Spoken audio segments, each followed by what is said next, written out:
This is experiment 5.2, cellular respiration and fermentation in yeast. This is exploring creation with biology.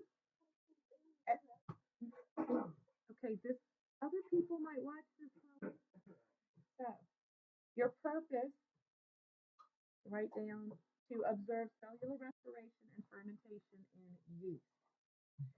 All right, we have our materials. We needed apple cider, sugar, active yeast, balloons. Ryan has spit on.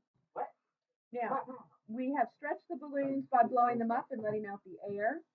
We've marked each of the bottles with a number, 1, 2, or 3. We have set each bottle up using the following instructions, so make sure to be accurate in your measurements, people. All right, bottle 1. Who's going to help me? All right, come on up here, Ryan.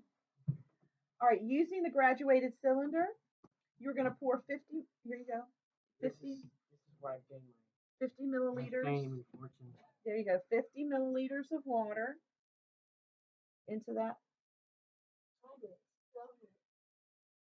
Oh, a little too much. There you go.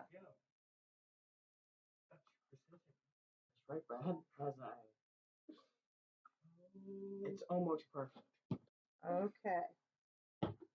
Quite, the meniscus is. I said almost. Okay. What? I think we're gonna restart.